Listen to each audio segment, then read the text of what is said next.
الحمد لله الذي جعل كل يوم يوما مباركا لإصلاح العبادة بالأعمال. أشهد أن لا إله إلا الله وحده لا شريك له وهو الولي المتعال، وأشهد أن محمدا عبده ورسوله الذي جاء به هاديا أينما نعيشك البحار. اللهم صل وسلم على محمد المصطفى سيد الأكمال وعلى آله وأصحابه الذين يعملون الصالحات بالأقوال والأفعال. فيا عباد الله، أوصيكم وإياي بتقوى الله وطاعته في كل حال، وبالغوا إلى طاعته بموافقة الأفعال والمقال. وقال تعالى في كتابه الكريم: أعوذ بالله من الشيطان الرجيم. إن الذين قالوا ربنا الله ثم استقاموا تتنزل عليهم الملائكة ألا تخافوا ولا تحزنوا وأبشروا بالجنة التي كنتم توعدون. الآية. صدق الله العظيم. Kaum muslimin jamaah rahimakumullah, untuk mencapai sesuatu yang baik dan sempurna, maka diperlukan adanya kepintaran dan kecerdasan. Ada pengetahuan di dalamnya. Oleh karenanya, dalam prinsip ibadah yang kita lakukan sehari-hari perlu ada kecerdasan. Semua orang yang pintar, semua orang yang dewasa belum tentu cerdas dalam beribadah. Mungkin dia termasuk di dalam. Tidak semua orang yang fakir, tidak semua orang yang miskin tidak cerdas dalam beribadah. Justru lebih cerdas mereka beribadah ketimbang mereka yang lebih banyak harta. Kaum muslimin jamaah rahimahumullah, yang ideal di dalam syar'i ada di dalam syariat Islam itu adalah orang yang cerdas, orang yang pintar, orang yang kaya dan memaafkan semua apa yang diberikan oleh Allah untuk ibadah bekal kehidupan yang kekal abadi. Di dalam hadis Rasulullah dijelaskan bahwa orang yang cerdas itu adalah orang yang pandai melakukan program, membuat program untuk kehidupan yang kekal abadi. Dan orang yang idiot atau orang yang jahil adalah orang yang apatis terhadap kehidupan yang kekal abadi, yakni kehidupan sesudah mati. Kaum muslimin jamaah rahimahumullah, ada beberapa kiat untuk mencerdaskan kita dalam melakukan ibadah dalam kehidupan sehari-hari. Yang pertama, fahmun taufiqul hayat, di mana seseorang dituntut untuk dapat memahami keberadaan dan tujuan hidup yang hakiki di alam dunia ini. Ketika seseorang kita dilahirkan sejak bayi hingga dewasa, punya hitungan angka, yakni umur ketentuan yang sudah ditetapkan oleh Allah. Ketika kita berumur 120 hari di dalam kandungan bunda, ditetapkan umur kita di dalam takdir Allah atau takdir muqaddar. Apabila seseorang itu ditakdirkan atau kita ditakdirkan umur kita dalam takdir yang Allah, maka doa-doa kita diperlukan untuk menambah kesehatan, menambah rezeki, menambah panjang dan kesehatan. Tetapi bila kita ditakdirkan dalam takdir yang berarti takdir mughram, maka tetap tidak akan bisa berubah. Doa tetap dihadirkan dan mendapatkan kebaikan serta keberkahan pahala. Maka seseorang yang memahami arti dan hakikat tujuan hidup, ia akan senantiasa bersyukur kepada Allah ketika kurang dalam segala sesuatu materi. Ia berpikir dengan kekurangan itulah yang mendekatkan diri kepada Allah. Tidak putus asa, tidak pesimis di dalam hidup. Dan ketika seseorang atau kita di dalamnya diberikan oleh Allah keberuntungan, rezeki yang ada, yang banyak, yang berlebih, dapat menghidupi keluarga, dapat hidup seperti orang yang bermakna hidup di alam dunia ini, maka dengan kelebihan rezeki itu pula kita mendekatkan diri kepada Allah Subhanahu wa Ta'ala. Sesungguhnya kehidupan yang telah digariskan oleh Allah Subhanahu wa Ta'ala di alam dunia ini adalah kehidupan yang fana, kehidupan yang akan musnah. Dalam gambaran hadis Nabi disebutkan, "Asal ummati minas sittin ila sab'in." Sesungguhnya masa hidup atau pencabutan nyawa umatku itu, kata Rasulullah, dari 0 tahun sampai kepada 60 atau 70 tahun. Ada orang yang berumur lebih 70 tahun, mungkin kita juga akan termasuk di dalamnya. Itu karunia Allah yang sudah ditentukan dalam takdirnya. Artinya hadis Nabi ini menunjukkan kepada kita bahwa kesempatan untuk melakukan ibadah itu sangat-sangat sedikit. Oleh karenanya di dalam syariat Islam atau di dalam syariat Islam, umat Islam ini, umat Muhammad ini adalah umat yang terakhir, umat yang memiliki umur yang tidak panjang seperti umat Nabi-Nabi sebelum umat Muhammad, tetapi diberikan keistimewaan yang diberikan antara lain apabila umat Muhammad ini melakukan satu kebajikan akan diberikan 10 ganjaran pahala.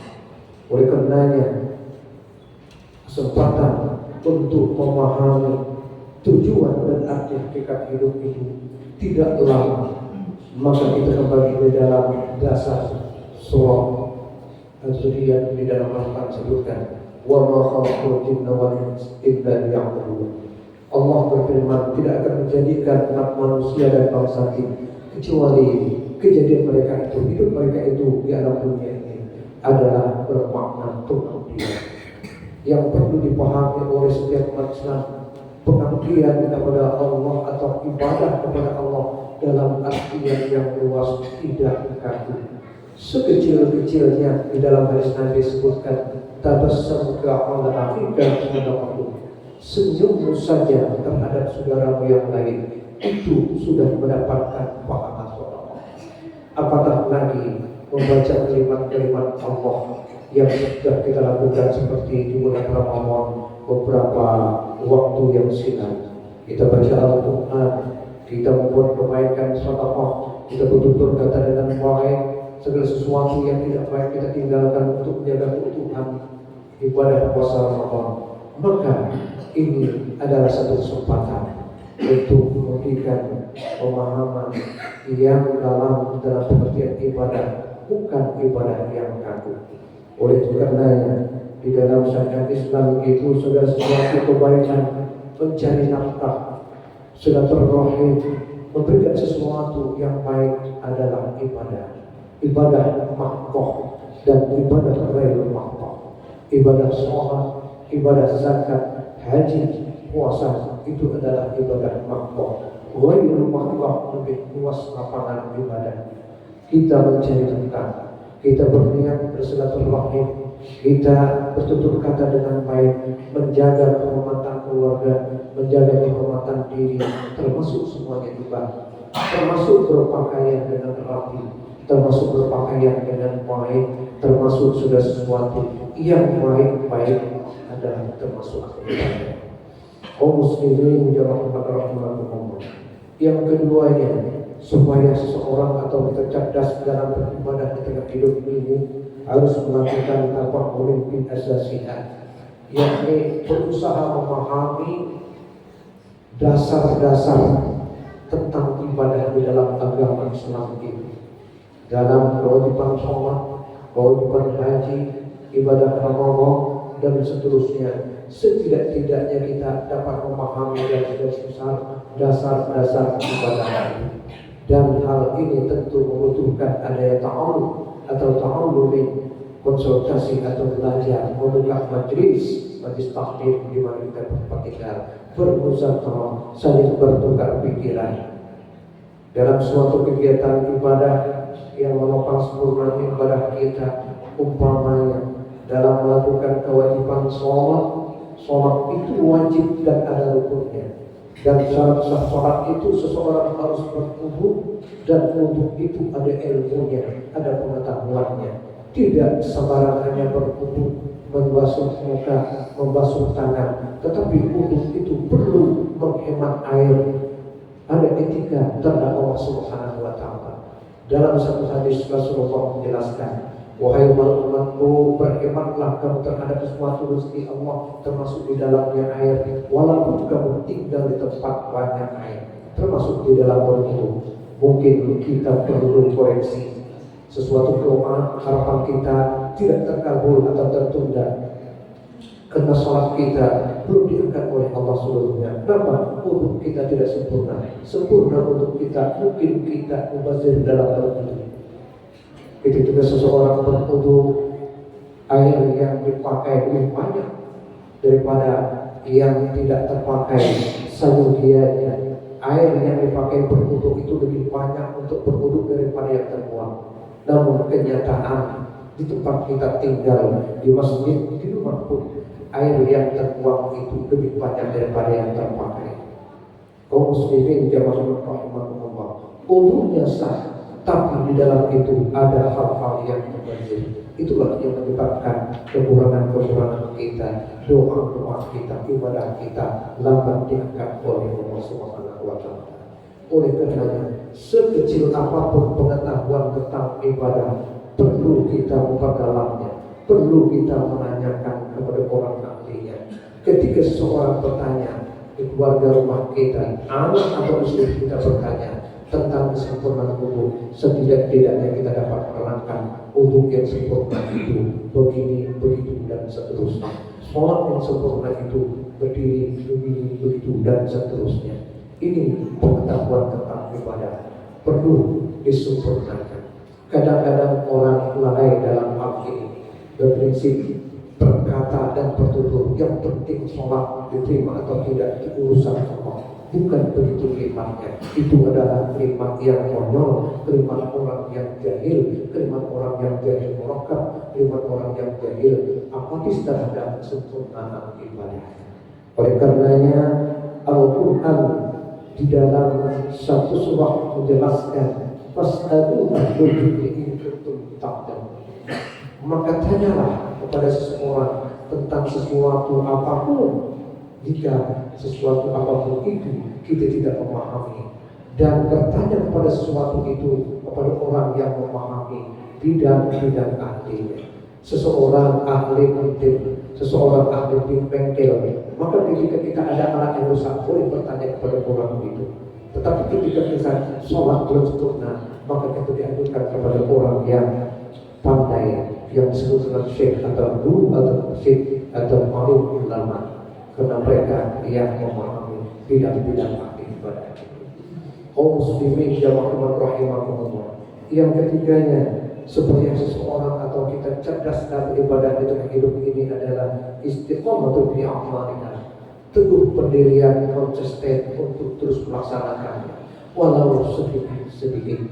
Semangat membaca Al-Quran umpamanya telah mewarna kita di bulan Ramadan beberapa minggu yang silam, maka setelah Ramadan walau beberapa ayat di luar Ramadan untuk mewarnai kehidupan kita 11 bulan yang akan datang, terus rutin membaca Al-Quran, istiqomah. Ketika berzikir umpamanya setiap hari ada kita lakukan, ketika keluar rumah tetap membaca tasbih atau tasbih, minimal membaca doa, minimal membaca basmalah, maka lakukanlah sesuatu yang kecil itu dengan konsisten dan istiqomah. Ketika kita terus berniat untuk melakukan sedekah umpamanya, sedekah Jumat atau sedekah lainnya, maka ketika ada rezeki, sedekahlah, lakukan sedekah atau infak. Maka insya Allah itu adalah kunci atau anak kunci membuka rezeki pintu rezeki yang baru. Kaum muslimin yang rahmatullah, oleh karenanya Allah Subhanahu wa taala memberikan motivasi dan ketegasan serta support pada umat Islam untuk senantiasa melakukan kebajikan itu konsisten istiqomah. Innal ladzina qalu rabbuna Allah tsumma istaqamu tanazzalu 'alaihim malaikatu alla takhafu wa la tahzanu wabshiru bil jannati kuntum tu'adun.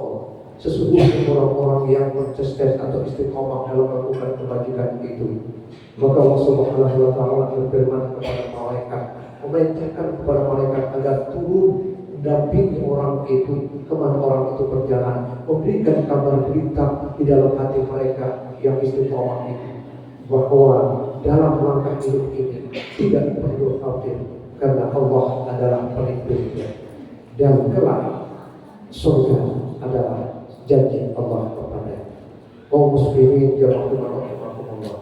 Oleh karenanya, apa yang kita raih di bulan Ramadan itu adalah bekal untuk menaikkan kejenuhan kita dalam melakukan ibadah 11 bulan mendatang. Sebulan penuh kita melakukan kebajikan-kebajikan, diharapkan dapat mewarnai kehidupan 11 bulan yang akan datang. Dan kebajikan-kebajikan kita yang di bulan Ramadan itu bertahan atau tidaknya tergantung kepada kita, tergantung kepada hati kita, tergantung kepada hikmah kita untuk senantiasa konsisten menjadi hamba Allah yang paling benar di alam dunia. Mudah-mudahan bermanfaat bagi kita semua dalam khutbah ini. Barakallahu fi ma kuntum wa nafa'ani wa iyyakum bima fihi min al-ayati wal hikmah. Wa taqabbal minni wa minkum tilawatahu innahu sami'un 'alim. Aqulu qawli hadha wastaghfirullah li wa lakum wa lisa'iril muslimina wal muslimat wal mu'minina wal mu'minat. Wastaghfiruhu innahu huwal ghafurur rahim. Allahumma salli ala sayyidina Muhammad wa ala ali sayyidina Muhammad.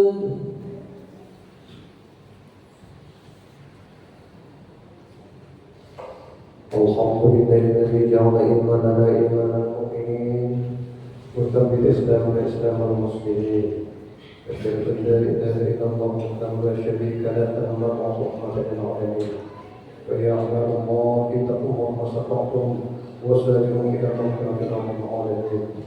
ان الله وملائكته يصلون على النبي يا ايها الذين امنوا صلوا عليه وسلموا تسليما.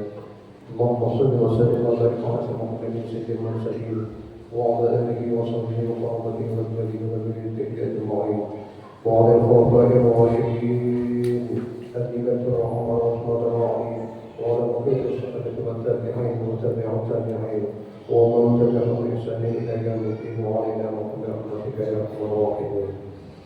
اللهم اغفر للمسلمين والمسلمات والمؤمنين والمؤمنات الأحياء منهم والأموات إنك سميع قريب مجيب الدعوات ويا سميع القدير. ربنا آتنا في الدنيا حسنة وفي الآخرة حسنة وقنا عذاب النار. والحمد لله رب العالمين. عباد الله إن الله يأمر بالعدل والإحسان وإيتاء ذي القربى وينهى عن الفحشاء والمنكر والبغي يعظكم لعلكم تذكرون. فاذكروا الله العظيم يذكركم واشكروه على نعمه وتسلوا بفضله ثم لتذكروا الله يعلم. الله يعلم ما تصنعون.